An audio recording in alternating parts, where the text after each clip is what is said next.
నమస్కారం. నేను doctor Sharath Babu Neelagiri, arthroscopic and sports medicine specialist in Hyderabad. ఈరోజు ప్రధానంగా చాలామందిలో 70 సంవత్సరాలు, 60 సంవత్సరాలు, 65 సంవత్సరాలు పైబడిన వాళ్ళల్లో భుజం నొప్పుల గురించి డిస్కస్ చేద్దాం. సో ఈ 65 సంవత్సరాలు పైబడిన వాళ్ళలో భుజం నొప్పికి ప్రధానమైన కారణం ఏంటి అంటే, ఒకటి లాంగ్ స్టాండింగ్ డయాబెటీస్ వల్ల వాళ్ళలో ఫ్రోజన్ షోల్డర్ డెవలప్ అవ్వడం అనేది. సో ఈ ఫ్రోజన్ షోల్డర్ అనేది చాలా కామన్గా చూస్తూ ఉంటాం. వీళ్ళలో ఈ నొప్పి అంటే ఏదైనా చిన్నగా షోల్డర్ బెనకడం వల్ల, వాళ్ళు ఎక్కువగా మూమెంట్ చేయకపోవడం వల్ల, ఈ డయాబెటీస్ ఎక్కువ రోజుల నుండి ఉండడం వల్ల ఇదేంటి ఫ్రోజన్ షోల్డర్ లాగా కన్వర్ట్ అవుతుందన్నమాట. ఫ్రోజన్ షోల్డర్లో ప్రధానంగా ఏంటి సిమ్టమ్స్ అంటే, మనకి ఫ్రోజన్ షోల్డర్లో ఈ చెయ్యి బయటికి మూవ్ చేసే మూమెంట్ అనేది రిస్ట్రిక్ట్ అవుతుంది. సో మనకి ఇంతవరకు మూవ్ అవుతుంది కదా, మెల్లిమెల్లిగా ఈ మూమెంట్ అనేది రెస్ట్రిక్ట్ అయిపోతూ ఇక్కడి వరకే ఆగిపోయే అవకాశం ఉంటుందన్నమాట. నెక్స్ట్ ఏంటి అంటే ఫార్వర్డ్ ఫ్లెక్షన్ అంటాం. పైకి లిఫ్ట్ చేసే మూమెంట్ తగ్గడము, వెనక్కి మూవ్ చేసే మూమెంట్ తగ్గిపోవడము, ఇలాగా ఓవరాల్గా మనకి మూమెంట్స్ అన్నీ తగ్గిపోయి ఫ్రీజ్ అయిపోవడాన్ని ఫ్రోజన్ షోల్డర్ అని అంటాం. దీనివల్ల వాళ్ళు ఏంటి అంటే ఎక్కువగా ఇబ్బందులు పడేది, ఒకటి నొప్పి, రెండవది స్టిఫ్నెస్. ఏదైనా పని చేయాలి అన్నప్పుడు, ఈ షోల్డర్ని పైకి లిఫ్ట్ చేయాలన్నప్పుడు ఈ నెక్ ఇంకా వెనకాల స్కాపులా అంటాం, ఆ బోన్ దగ్గర ఉండే చుట్టుపక్కల కండరాలను ఎక్కువగా వాడడం అవసరం ఉంటుంది వాళ్ళకి. ఎందుకంటే ఈ షోల్డర్ స్టిఫ్ అయిపోతుంది కాబట్టి ఇలా స్టిఫ్గా లిఫ్ట్ చేయాలన్నప్పుడు ఎక్కువగా యాక్సెసరీ పక్కనున్న మజిల్స్ని ఎక్కువగా యూజ్ చేస్తారు ఈ మూమెంట్ పెంచడానికి. దానివల్ల నెక్ పెయిన్ రావడానికి, ఈ చుట్టుపక్కల కండరాలలో నొప్పి రావడానికి అవకాశం ఎక్కువగా ఉంటుంది. వీళ్ళలో ఇంకొకటి ప్రధానంగా రాత్రిపూట నొప్పి అనేది చాలా ఎక్కువగా ఉంటుంది. రెస్ట్ పెయిన్, ఎప్పుడైతే పడుకున్నప్పుడు ఈ భుజం మీద కొంచెం బరువు పెట్టడానికి వెళ్ళినా కానీ చాలా సివియర్గా ఉంటుంది. చాలామంది రాత్రి అసలు నిద్ర లేకుండా, ఈ సివియారిటీ ఉన్నప్పుడు నిద్ర లేకుండా ఉండడానికి చాలా అవకాశం ఎక్కువగా ఉంటుంది. సో ఫ్రోజన్ షోల్డర్ అనేది ఒకటి ఫస్ట్ ప్రధానమైన కారణం. రెండో కారణం ఏదైనా చిన్నగా పడ్డప్పుడు కానీ, లేకపోతే ఎక్కువ బరువు ఎత్తినప్పుడు కానీ, ఆ తర్వాత నుండి కొంతమందికి నొప్పి స్టార్ట్ అవుతుంది. అది కూడా మనకి మూమెంట్ రెస్ట్రిక్షన్, చెయ్యి పైకెత్తడానికి అవ్వకుండా, లేకపోతే చెయ్యిని ఇలా హోల్డ్ చేయడానికి చాలా డిఫికల్టీ ఉండి, జడ వేసుకోవడానికి కానీ అండ్ చెయ్యి తిప్పడానికి కానీ ఇబ్బంది ఎక్కువగా పెరుగుతుంది అన్నమాట. ఇది దేనివల్ల అంటే కనుక, మనకి భుజం పైన భుజం ఎముకకి పైభాగంలో మనకి ఇక్కడ ముందు నుండి వెనక వరకు 4 కండరాలు కలిసి ఒక కఫ్ లాంటి టిష్యూని ఫామ్ చేసి ఇక్కడ అతుక్కుంటాయి అన్నమాట. దాన్నే రొటేటర్ కఫ్ అంటాం. ఈ 4 కండరాలలో ప్రధానమైన కండరం ఏంటంటే సూప్రాస్పైనేటస్ మజిల్ అనేది ప్రధానమైన కండరం. ఈ మజిల్స్లో ఎక్కడైనా టేర్ ఉన్నప్పుడు, చిరిగినప్పుడు, అంటే ఇప్పుడు ఈ బోన్లకి ఇలా కండరం అతుక్కోవాలి కదా, ఈ కండరం అతుక్కోకుండా చిరిగిపోయింది అనుకోండి, ఈ బోన్కి దానికి ఉన్న కనెక్షన్ పోతుంది. అప్పుడు ఈ మన భుజం ఎముకని పైకి ఎత్తడానికి ఇబ్బంది అవుతుందన్నమాట. సో దీనివల్ల నొప్పి స్టార్ట్ అవుతుంది.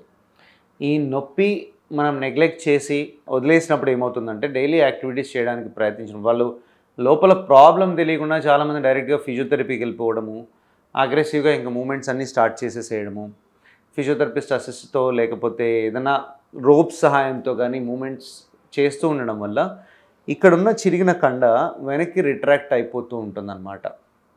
సో ఆ కండ వెనక్కి వెళ్ళిపోతే తర్వాత మళ్ళీ మనం ఎప్పుడు దాన్ని తీసుకొచ్చి ఇక్కడ నార్మల్గా పొజిషన్లో రిపేర్ చేయలేం. సో ఇంకొకటి ఏంటంటే, చాలా రోజులు ఇప్పుడు ఈ నొప్పి స్టార్ట్ అయిన తర్వాత చాలా రోజులు నెగ్లెక్ట్ చేసి, ఫ్రోజన్ షోల్డర్ డెవలప్ అయ్యేలాగా అయిన తర్వాత కూడా ఇంకా నెగ్లెక్ట్ చేసి ఒక 4-5 నెలలు గడిచిందనుకోండి, ఏదైనా కండరం మనం ఎక్కువగా యూజ్ చేయకపోతే అది డిస్యూజ్ అట్రోఫీ, అంటే యూజ్ చేయకపోతే ఆ కండరంలో స్ట్రెంగ్త్ పోతుంది. ఆ కండరంలో మజిల్ బదులు ఫ్యాట్ అక్యుములేట్ అయిపోతుంది అనమాట. ఫ్యాటీ ఇన్ఫిల్ట్రేషన్ అంటాం. ఎప్పుడైతే ఈ సూప్రాస్పైనేటస్ అనే మజిల్ 50% కంటే ఎక్కువగా ఫ్యాట్తో ఇన్ఫిల్ట్రేట్ అయిపోయిందనుకోండి, మళ్ళీ ఆ కండలో స్ట్రెంగ్త్ ఉండదు కాబట్టి మనం రిపేర్ చేయడానికి బైట్స్ తీసుకున్నా అవి అక్కడ పట్టుకోవు. ఆ ఫ్యాట్ నుండి ఏమవుతుంది, ఫ్యాట్లో బైట్ తీసుకుంటే అది టేర్ అయిపోయి వచ్చేస్తుంది. సో ఇది ప్రధానంగా ఈ రొటేటర్ కఫ్ టేర్స్ ఉన్నప్పుడు ఏం చేయాలి అంటే, ఇమ్మీడియట్గా ఎవాల్యుయేషన్ అవసరం. నొప్పి స్టార్ట్ అయింది, చెయ్యి పైకెత్తడానికి చాలా ఇబ్బందిగా ఉంటుంది, నైట్ పెయిన్ ఎక్కువగా ఉంది అన్నప్పుడు మనం ఈ రెండిటి మధ్యలో డిఫరెన్షియేట్ చేసుకోవాలి. ఏది, ఈ రొటేటర్ కఫ్ టేర్ లేదా ఫ్రోజన్ షోల్డర్. ఇవి రెండింటికి కంప్లీట్గా డిఫరెంట్ వే ఆఫ్ ట్రీట్మెంట్ ఉంటుంది. ఫ్రోజన్ షోల్డర్ అయితే కనుక జాయింట్ లోపల ఒక ఇంజెక్షన్ ఇచ్చేసి సింపుల్గా నొప్పి తగ్గడానికి ఇంజెక్షన్ ఇచ్చేస్తే యాక్టివ్గా ఎక్సర్సైజెస్ అది చేసుకుంటూ ఉంటే కంప్లీట్గా రికవరీ ఉంటుంది. రొటేటర్ కఫ్లో టేర్ ఉందనుకోండి, దాన్ని కంపల్సరీగా ఆపరేషన్ చేసి ఆర్థోస్కోపీ అనే సర్జరీ, కీహోల్ సర్జరీ చేసి మనం ఆ టేర్ని మళ్ళీ కంప్లీట్గా బోన్ పైన రిపేర్ చేయాల్సి ఉంటుంది. అప్పుడే మనకి రికవరీ ఉంటుంది. ఈ టేర్ని ఇనిషియల్గా ఐడెంటిఫై చేసి ఎర్లీగా ఐడెంటిఫై చేసినప్పుడు దీన్ని ఐడెంటిఫై చేయడానికి మనకి ఎంఆర్ఐ ప్రధానంగా ఉపయోగపడుతుంది. ఫ్రోజన్ షోల్డరా లేకపోతే రొటేటర్ కఫ్ టేర్ ఉందా డిఫరెన్షియేట్ చేయడానికి.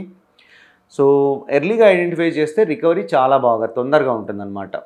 ఈ రిపేర్ చేసిన తర్వాత ఒక 2-3 నెలల్లో మళ్ళీ నార్మల్ యాక్టివిటీస్ అన్ని చేయి పైకి కంప్లీట్గా లిఫ్ట్ చేయడము, అన్ని యాక్టివిటీస్ చేయడానికి 3 నెలల్లో కుదురుతుంది. ఎప్పుడైతే మనం నెగ్లెక్ట్ చేసాం, ఎక్కువ రోజులు నెగ్లెక్ట్ చేసామన్నప్పుడు ఫస్ట్ థింగ్ కొన్నిసార్లు అసలు మన కండని రిపేర్ చేయలేం. ఎందుకంటే ఆ ఫ్యాటీ ఇన్ఫ్లేటెడ్ అయిపోయింది, లేదంటే కండ రిట్రాక్ట్ అయిపోయింది అనుకోండి.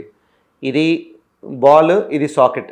ఈ సాకెట్ కన్నా ఇంకా వెనక్కి ఎక్కువగా వెళ్ళిపోయింది కండ అంటే దాన్ని మనం అక్కడ తీసుకొచ్చి మళ్ళీ కూర్చోబెట్టలేం. సో ఆ స్టేజ్ వరకు వెళ్ళినప్పుడు, లేదా ఈ ఫ్యాటీ ఇన్ఫిల్ట్రేషన్ వల్ల కంప్లీట్గా ఫ్యాటీ ఇన్ఫిల్ట్రేట్ అయిపోయినప్పుడు మనం ఆ కండను అసలు రిపేర్ చేయలేం. కండ రిపేర్ చేయకుండా ఉన్నప్పుడు ఏంటి కాంప్లికేషన్స్ అంటే, ఒకటి ఫస్ట్ ఎలాగో మనకి మూమెంట్స్ అనేవి ఉండవు, పైకి లిఫ్ట్ చేయడానికి అసలు కుదరదు.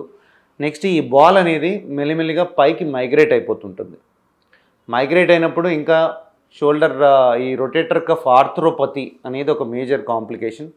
ఈ పైనకున్న ఎముకకి ఈ బాల్ అనేది కంప్లీట్గా వెళ్ళి జాయింట్లో స్పేస్ అనేది లేకుండా మూమెంట్ కంప్లీట్గా రిస్ట్రిక్ట్ అయిపోతుంది. దీనికి ఏం చేస్తాము అంటే ఇంకా ఫైనల్ స్టేజ్లో ఈ కండ ఎప్పుడైతే రిపేర్ చేయలేమో దానికి మళ్ళీ రివర్స్ షోల్డర్ రీప్లేస్మెంట్ అనేది ఒక పెద్ద జాయింట్ రీప్లేస్మెంట్ ఆపరేషన్ చేయడానికి దారితీస్తుంది. అలా కాకుండా ఎప్పుడైతే ఈ రొటేటర్ కఫ్ టేర్స్ని తొందరగా ఐడెంటిఫై చేసుకుంటామో ఆర్థోస్కోపీ సర్జరీ ద్వారా చిన్న ఆపరేషన్ షోల్డర్ ఆర్థోస్కోపీ చేసి అన్ని ఒక షోల్డర్ చుట్టూ 2-3 హోల్స్ చేసి దాంతోనే మనం కంప్లీట్గా కఫ్ని రిపేర్ చేస్తాం. ఇలా చేసినప్పుడు ఫాస్టర్ రికవరీ ఉంటుంది. సో రొటేటర్ కఫ్ టేర్స్ ఉన్నాయా లేదా, లేకపోతే ఓన్లీ ఫ్రోజన్ షోల్డర్ ఉందా, రొటేటర్ కఫ్ టేర్ ఉంటే ఎంత సిగ్నిఫికెంట్గా ఉంది, ఎన్ని రోజులకు మనం ఎవాల్యుయేట్ చేసుకుంటున్నాము, వీటన్నిటి ప్రకారంగా మన రికవరీ అనేది, మన పెయిన్ రిలీఫ్ అనేది ఉంటుంది. సో తొందరగా ఎవాల్యుయేట్ చేసుకుంటే ఎర్లీగా ఇంప్రూవ్మెంట్ ఉంటుంది. Thank you.